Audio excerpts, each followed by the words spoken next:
होती है जब पत्थर मारा जाता है गणेश उत्सव पर, तब राजनीति नहीं लगती है, कहीं से किसी को कुछ नहीं दिखता है। लेकिन अगर इस हिंदुस्तान के अंदर मुझे बताया जाए किस बात की राजनीति, भाई धर्म को लेकर के एक देश के अंदर बंटवारा हुआ। हाँ। एक धर्म के आधार पर पाकिस्तान बनाया गया, एक धर्म के आधार पर हिंदुस्तान बनाया गया। तो अगर हिंदुस्तान के अंदर सनातन की यात्रा निकाल रही है, भाई संत की यात्रा निकाल रही है, तो फिर आपके पेट में जलन किस बात के लिए हो रहा है? जलन किस बात की हो रही है? क्या जलन है भाई पेट में आपके? एक बार मुमताज जी आप बताइए। कहीं जलन नहीं हो रही है। अब तो मैं समझ रहा हूँ मुस्लिम जोड़ो यात्रा भी निकले, सिख जोड़ो यात्रा निकले, दलित जोड़ो यात्रा निकले, जैन जोड़ो यात्रा निकले। क्योंकि नहीं एक मिनट रुक जाइए, रुक। देखिए दर्द किसको हो रहा है पता चल गया ना? नहीं किसको दर्द हो रहा है पता चल गया ना? दर्द किसको हो रहा है पता चल गया? एक मिनट मैं आपको बता दूं मैडम, सुनिए। लेकिन मुसलमान भी अलग अलग हो गया क्या? सुनिए, मुसलमानों की एकता खतरा है आपको। अरे मैं बता, हो गया खतरा भाई साहब, हो गया ना। वो कह रहे दलितों को अलग कर देते हैं, आप यही आप करते हैं। अरे ये खुद ही अलग किए बैठे हुए हैं। अच्छा, ये खुद ही अलग किए बैठे हुए। चलेंगे आप दलितों क्या पानी पिएंगे, खाना खाएंगे? नहीं खाएंगे आप, झूठ बोलते हैं आप, ड्रामा करते हैं। आपकी भाषा एक एक करके आचार्य जी वर्सेस मुमताज जी को स्क्रीन पर ले लीजिए आप। हाँ मुमताज जी, ऐसा है, मैं एक चीज कह रहा हूँ, दरअसल पेट में दर्द कब से शुरू हुआ? जब से राहुल गांधी की भारत जोड़ो यात्रा कामयाब हुई। अच्छा, तो उसके बाद से बीजेपी तो कर नहीं सकती थी। सुनिए, बीजेपी तो कर नहीं सकती थी। अच्छा, इसलिए अब इन्होंने एक नया रास्ता निकाला। हाँ। कि भाई ऐसा करो कि हिंदू जोड़ो करो। तो ये जो सिलसिला है, वरना ये बताइए 10 साल में इसका मतलब मोदी जी की सरकार की नाकामी है ये नाकामी है ना, कि 10 साल सरकार मोदी जी के हो गए और हिंदू खतरे में आ गया। अच्छा भाई कामयाबी तो ठीक है, आप ये कह रहे हैं, एक मिनट होता आचार्य जी, ये बीजेपी का एजेंडा है। ठीक है, हिंदू जोड़ो भारत जोड़ो। छोटा छोटा शुरुआती बयान आपने कहा अलग से नहीं प्लीज। आचार्य विक्रमादित्य वो कह रहे हैं कि ये एक नाकामयाबी है कि भाई अभी तक हिंदू जुड़ाई नहीं है। वो कह रहे हैं दलितों को हमने नहीं, आप लोगों ने अलग किया। बोलिए। हमने कभी ना दलितों को अलग किया। भारतीय संस्कृति तो वो संस्कृति है जिसमें किसी भी जाति, किसी भी धर्म के व्यक्ति को राजा चंद्रगुप्त मौर्य, चाणक्य ने उठा के राजा बनाया। अरे आज की भी बात सुन लो। आज भी जिसको राष्ट्रपति बनाते हम कोई दलित वलित नहीं देखते। ये तथाकथित तौर पर इस देश में जो राज रहा, आज सबसे बड़ी समस्या मुझे इस चैनल पर उस पर भी आऊंगी नहीं वो वैलिड पॉइंट है, उस पर भी आऊंगी। एक मिनट, मैं एक पॉइंट उठाना चाहता हूं कि आज आपके एंट्री डिबेट में एंट्री जैसे ही होते हैं तो एक मौलाना साहब बोलते हैं कि हिंदुओं की यात्रा गुंडागर्दी है। मुझे बताइए गुंडागर्दी कैसे होगी भाई? मुझे बताइए, यात्राएं जो आपकी निकलती है, कार्टून छप जाता है अफरी वहां पर डेनमार्क के अंदर, यहां आप बस चलाने शुरू कर देते हैं। हाँ। शुक्रवार के दिन पत्थर लेके निकल जाते हैं। हिंदू यात्रा में एक कार लगी हो आग, एक जगह कोई बोर्ड टूटा हो, एक जगह किसी ने किसी को कुछ गाली दी हो। मुझे बताइए, हिंदू भारत की यात्रा हिंदुस्तान को एक करने की बात, समाज को एक करने की बात की जा रही है, और आपके समय आपके मन में इस प्रकार सांप लूट रहे हैं। ये वास्तविकता में दिखाई देता है। एक पुराना गाना था, कोई मुखालफत नहीं कर रहा है। शुरुआती कमेंट उनको कंप्लीट करने दीजिए, कंप्लीट करने दीजिए। कोई विरोध नहीं कर रहा। अमिताभ बच्चन का पुराना गाना सुना रहा हूं। गाना कौन सा है? सर गिन ले दुश्मन आपकी जबान देख लो। सुन लीजिए,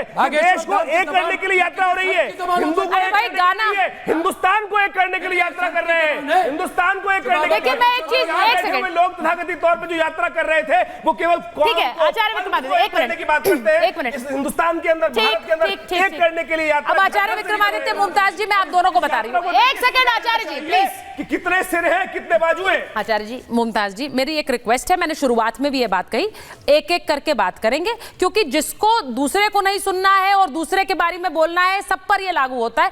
वो उस तरह से हम इस डिबेट को आगे नहीं बढ़ा पाएंगे। प्लीज हमारे दर्शक भी इसको समझ सकें। प्रवेश जी भी बोलना चाह रहे हैं और प्रेम जी भी। मैं एक बार जरा एक एक करके टॉकिंग पॉइंट्स बताना चाह रही हूं, क्योंकि बहुत सी ऐसी खबरें दी हैं बागेश्वर बाबा ने, जो कि जिनको लेकर अब चर्चाएं हो रही हैं। मैं एक पहला बताती हूं। उन्होंने कहा कि आरती के बाद वंदे मातरम होना चाहिए। उन्होंने कहा मस्जिदों में भी वंदे मातरम हो, और राष्ट्रभक्त और राष्ट्रद्रोही की पहचान इसी से होगी। अब ये बयान उन्होंने दिया है। अब इस बयान पर आगे बढ़ती हूं। मैं ये पहले पूछना चाह रही हूं कि क्या ये सही है कि वंदे मातरम अगर सब जगह गाया जाए, प्रवेश जी, उसमें क्या कोई दिक्कत होनी चाहिए? उन्होंने कहा राष्ट्रभक्त और राष्ट्रद्रोही की पहचान होगी। आप सहमत है इससे? अरे वंदे मातरम को लेकर के तो देश आजादी की लड़ाई हुई, अंग्रेजों के खिलाफ लड़ाई हुई, तो उसमें वंदे मातरम एक नारा था।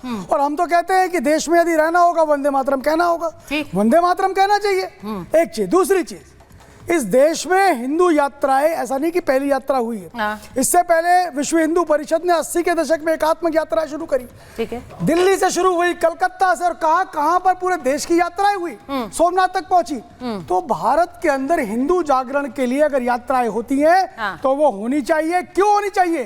क्योंकि भारत की अस्मिता हिंदू है, भारत की पहचान हिंदू है। और आप देखिए, ये दुनिया का इतिहास है, जहां पर भी इस्लाम गया, जहां पर भी क्रिश्चियनिटी गई, 7 साल, 10 साल, 40 साल, 50 साल, वहां पूरा का पूरा कन्वर्जन किया। लेकिन भारत का हिंदू है, भारत का हिंदुत्व है, कुछ ऐसी शक्ति है, कुछ ऐसा सीमेंट है जिसने भारत के एक एक व्यक्ति को जोड़े रखा।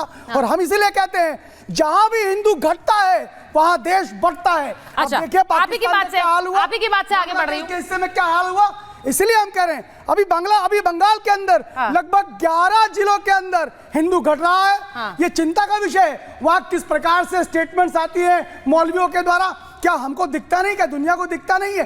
बांग्लादेश का हाल तो ठीक है, भारत के कॉन्टेक्स्ट में बात करेंगे। भारत के कॉन्टेक्स्ट में आपने जो बात बोली है, मैं प्रेम जी आपसे पूछ रही हूँ, बतौर एक पत्रकार, आपको क्या लगता है, अगर राष्ट्रगान की बात होती है, राष्ट्रगीत की बात होती है, ये हर जगह बजना चाहिए, हर जगह गाना चाहिए, क्या इससे कोई आपत्ति होनी चाहिए?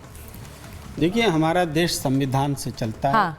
और जो कोई गलत बात होती है कानूनी रूप से सही या गलत होती है। ठीक है। इसके अलावा कोई रास्ता नहीं है बोलने का कि हम किसी किसी मजहब को खराब बोल दे, कोई किसी धर्म को खराब बोल दे, ये कोई रास्ता ही नहीं है। हाँ। दूसरी बात है कि ये बात स्पष्ट होनी चाहिए कि देश को एक करने के लिए यात्रा हो रही है। जैसे अभी हमारे बोल रहे थे आचार्य जी कि हिंदुस्तान को एक करने के लिए यात्रा हो रही थी। तो ये जो देश की पहचान है, आरएसएस भी कहता है कि हिंदू का हो सकती है, राष्ट्रीयता हिंदू है। ठीक है, वो जवाब आरएसएस भी कहता है कि हिंदू का मतलब इसमें मुसलमान भी शामिल हाँ, है। सही, वो भी यही कह रहे हैं, लेकिन जो यात्रा, जो जुलूस दिख रहा है, आप जो दिखा रहे हैं, इसमें क्या मुसलमानों की या बौद्धों की या किसी की भागीदारी है क्या? जाए ना, मना करा किसी ने। जाए ठीक है, एक मिनट, नहीं, ठीक है, उसके बाद ठीक है, थोड़ा एक और नहीं, मेरा क्वेश्चन तो दूसरा था ना। आपने अपनी बात रख दी, वो शायद आपका शुरुआती पॉइंट था, लेकिन मैंने कहा कि राष्ट्रगीत, राष्ट्रगान, क्या